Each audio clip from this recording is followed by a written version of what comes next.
Hello, I'm Jamie Dabner. I work for Integral Group based in the Toronto office, and today I'm doing an AMA with SBN.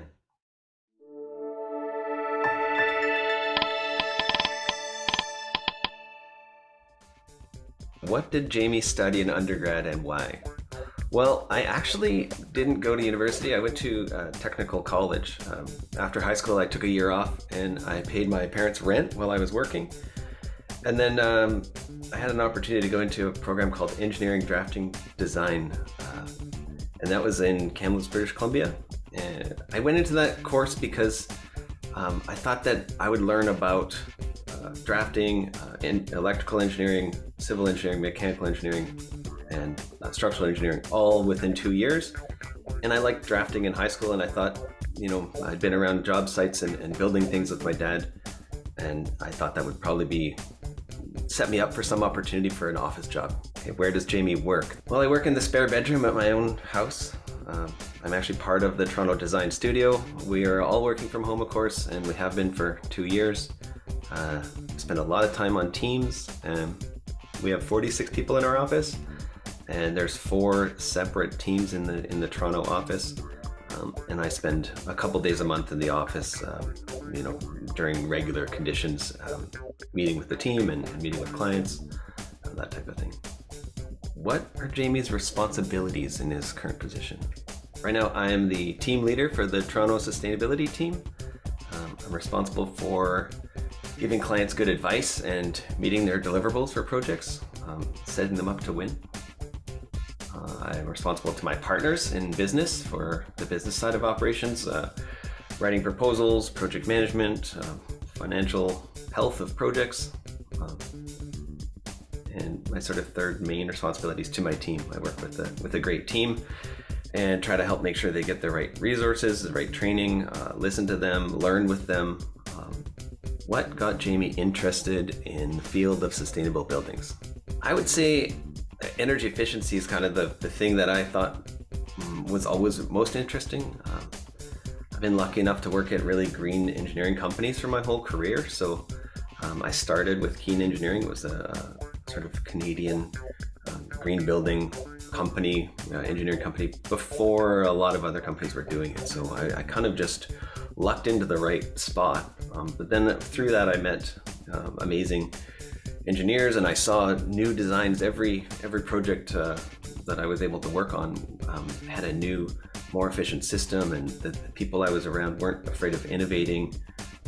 So at some point I really realized what it meant to be part of a bigger design team, talking to architects and structural engineers and electrical team.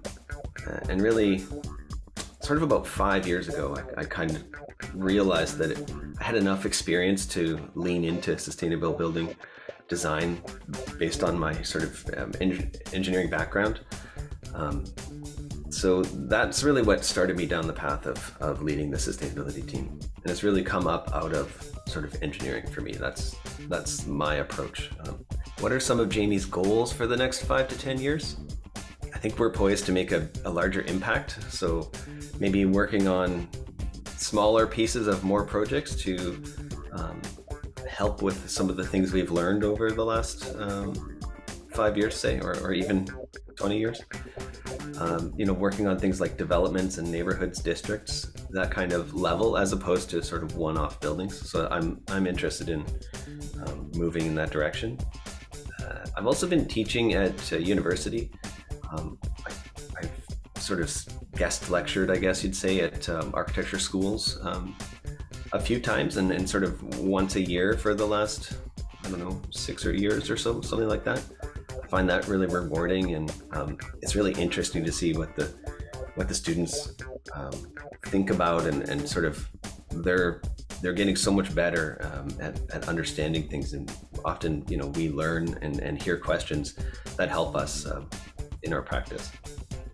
And the other last thing I have for goals, and this is maybe, I don't know if it's cheesy, but I've been working in private business for quite a long time, and I feel like volunteering is something that I started doing last year. And volunteering, for me, what it looks like is volunteering in the climate change committee in my local town. Does Jamie have any mentors?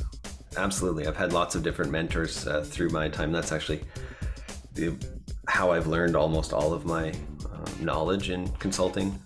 Because I went to a technical school, I had, fundamentals of some system design and of some obviously drawings, but it didn't have the theory. So I had to learn that on the job, and it took a long time. But right now, I guess, so I've had great mentors through my career. I probably can't list them all, but I'm very fortunate. Right now, I actually have 2 mentors in my current practice. They're both partners with me in my leadership team. And the reason these 2 fellows are my mentors is because one of them is very good at the defensive style of protecting a position or forensically looking back at a problem and coming up with some solutions.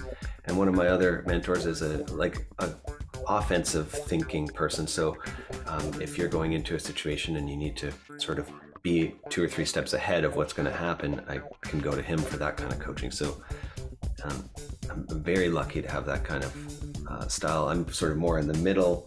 I can be seen as maybe a nice person, but then I also have these guys to help me where I'm not strong, or just help with other ideas that can help solve some problems.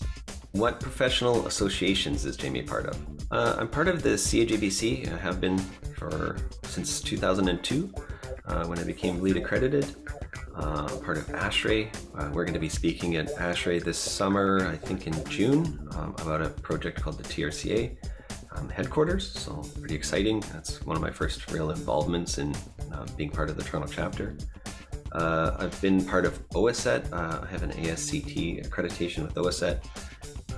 That would be the Ontario Technologist Group.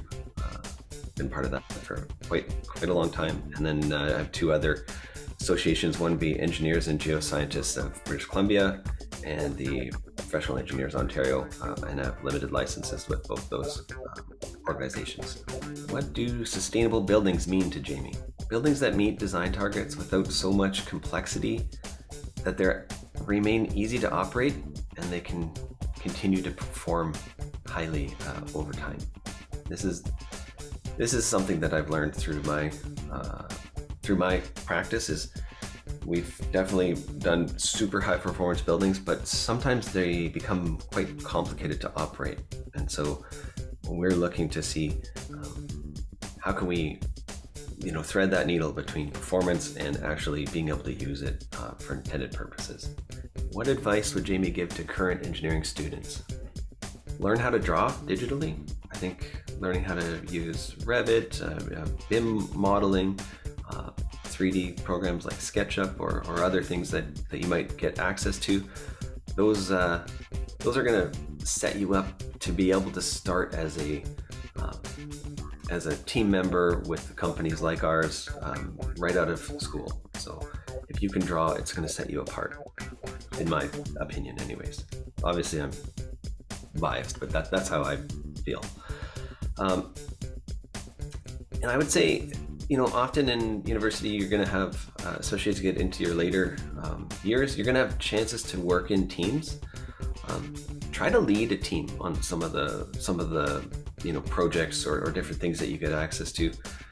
Maybe you're not a natural team leader, but if you lead a team, you will have an appreciation for what it takes, and you'll understand it better. And I think it would make you a better team member, both in school and also, the kind of work we do in our practice is all about the team and all about knowing what people are good at and helping them where they need help, and them teaching you things where they can. So I think coming out of school with a really good team abilities would be another thing that could set you apart. I guess my last note is be self-aware. Know what you're good at, know what you're not good at. Try to study that. Look at your own skills if you can take the time to do that. What are Jamie's hobbies? I love to build things. During the summer of 2020, my father-in-law and I built a cabin. This is a 16 by 16 outbuilding from his actual house. And we took a lot of pride in doing it ourselves. We did every single nail and screw, and In fact, it was remote from from the road, and so every single thing had to be packed in. It was a huge project, but very rewarding. Okay, that's been my time. Thanks very much for listening, and feel free to contact me on LinkedIn.